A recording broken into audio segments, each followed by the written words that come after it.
வணக்கம் நண்பர்களே, இன்னைக்கு நம்ம சேனல்ல என்ன பார்க்க போறோம்னா நம்ம நெல்லையப்பர் கோயிலை பத்தி சுவாரஸ்யமான தகவல் கிடைச்சதுங்க. அதை பத்தி தான் இப்ப பார்க்க போறோம். வாங்க நிகழ்ச்சிக்குள்ள போகலாம்.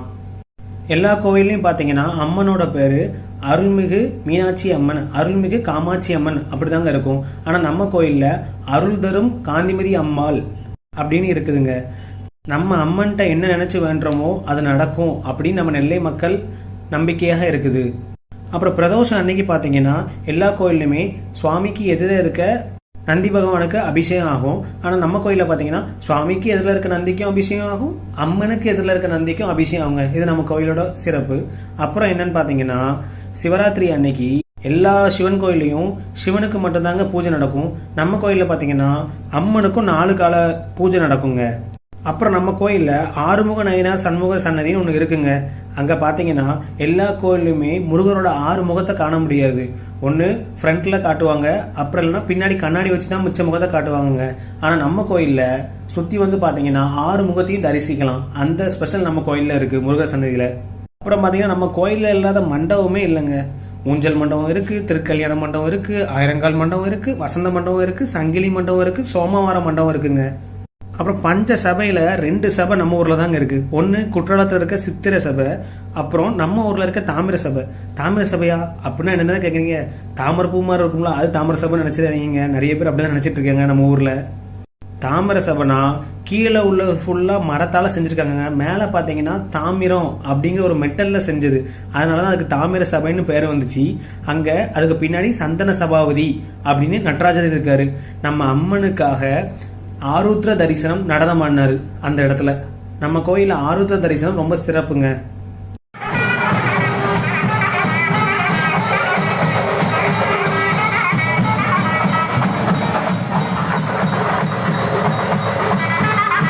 அதாவது இப்போ நம்ம தலை தான் கெத்து, தளபதி தான் கெத்து இப்படி மாற்றி மாற்றி சொல்லிட்டு வராங்கல்லாங்க. அதே மாதிரி முன்னொரு காலத்தில் சிவன் தான் பெரியவர், இல்லை பெருமாள் தான் பெரியவர் அப்படின்னு மாற்றி மாற்றி பேசிகிட்டு இருந்தாங்க. அந்த சண்டைலாம் நம்ம ஊரில் கிடையாதுங்க. அதாவது சைவமும் வைணவமும் ஒன்றுங்கிறதுக்கு எடுத்துக்காட்டாக நம்ம கோயில் இருக்குது. அது எப்படின்னு தானே கேட்குறீங்க? ஒன்றும் இல்லை, நம்ம நெல்லையப்பர் கிட்டையே பெருமாள் சன்னதி இருக்குங்க. பெருமாள் அதுவும் சிவபூஜை செய்கிறாராம். அப்படி ஒரு கோலத்தில் நமக்கு காட்சி கொடுக்குறாரு நம்ம ஊரில். அதாவது நீங்கள் எப்படி ஒரு காட்சி எல்லா கோயில்லையுமே பார்த்துட முடியாதுங்க. ஒன்று சிவன் சன்னதியில் சிவன் மட்டும்தான் இருப்பார், இல்லை பெருமாள் கோயிலில் பெருமாள் மட்டும்தான் இருப்பார். சிவன் சன்னதியில் பெருமாள் இருக்கிறது ரொம்ப ரொம்ப அரியுதுங்க. நம்ம கோயில் அப்படி ஒரு சிறப்பு வாய்ந்தது. அப்புறம் நவகிரகத்தில் புதன்கிறவர் எல்லா ஊர்லேயுமே கிழக்கு திசையில் தாங்க இருப்பார். நம்ம ஊரில் பார்த்தீங்கன்னா வடக்கு நோக்கி இருக்கார். இது எந்த கோயில்லையுமே இருக்க மாட்டாருங்க, இப்படி ஒரு இது. அப்புறம் பார்த்தீங்கன்னா ஆதிமூலர் சன்னதின்னு நம்ம கோயிலில் ஒரு சன்னதி இருக்குங்க. அந்த சன்னதி தான் முதல்ல தோன்றின லிங்கம் அப்படிங்கிற மாதிரி கும்பிட்டுட்டு வராங்க. அந்த பள்ளத்தில் இருக்க லிங்கத்துக்கு பூஜை ஆனதுக்கு அப்புறம் தான் நம்ம நெல்லையப்பருக்கே பூஜை ஆகும். அதனால ஆதிமூலவர் சன்னதி முக்கியமானதாக கருதப்படுது. அடுத்து நம்ம என்ன பார்க்க போகிறோம்னா நம்ம ஊரில் இருக்க தேரை பற்றி தாங்க பார்க்க போகிறோம். அந்த தேர் எப்போ செஞ்சாங்கன்னா 1505 வருஷம் செஞ்சாங்களாம். நம்ம தேர் 450 டன் எடையும் 85 அடி உயரமும் இருக்குதாங்க. நாட்டிலே 3வது பெரிய தேராக இருந்தாலும் நமக்கு முன்னாடி இருக்கிற திருவாரூர் தேர், ஸ்ரீவில்லிபுத்தூர் தேர், அதை விட நம்ம தேர் தான் மிக மிக பழமையானதாங்க. நம்ம ஊரில் மொத்தம் 5 தேர் இருக்குங்க. அது நம்ம நெல்லையப்பருக்கு ஒரு தேரான், அம்பாளுக்கு ஒரு தேரான், விநாயகர் பெருமானுக்கு ஒரு தேரான், முருகப்பெருமானுக்கு ஒரு தேரான், சண்டிகேஸ்வருக்கு ஒரு தேரான், இப்படி 5 தேர் இருக்குதுங்க. இவங்க 5 பேரை பஞ்சமூர்த்தின்னு சொல்லுவாங்க. அதாவது ஆனி மாதம் கொடியேறும்ல கோயிலில், அதில் இருந்து தேரோட்டம் வரைக்கும் நம்ம ஊரில் திருவிழா நடக்குங்க. 7ஆம் திருவிழா வரைக்கும் பஞ்சமூர்த்தி தீவாரணை அப்படின்னு ஒன்று காட்டுவாங்கங்க. அது இந்த 5 பேருக்கும் ஒரே நிலையில் நடக்கும் அப்படின்னு சொல்கிறாங்க. அது நம்ம கோயிலோட இன்னும் ஸ்பெஷல். அப்புறம் எல்லா ஊர்லேயும் தேரோட்டம்னா அந்த தேரை புல்டோசரை கொண்டு தான் இது பண்ணுவாங்க, அதாவது நகட்டுவாங்க. ஆனால் நம்ம ஊரில் இது ஒன்று தாங்க ரொம்ப ரொம்ப சிறப்பு.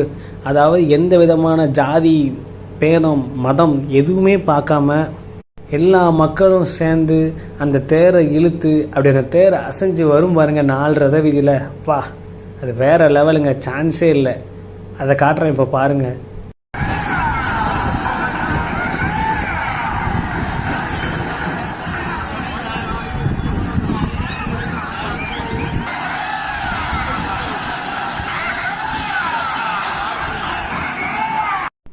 அப்புறம் தை அமாவாசை அன்னைக்கு பார்த்தீங்கன்னா 10,000 தீபம் ஏற்றுவாங்கங்க நம்ம கோயிலில். அதுக்கு பேர் பத்திர தீப திருவிழா அப்படின்னு சொல்லுவோம்.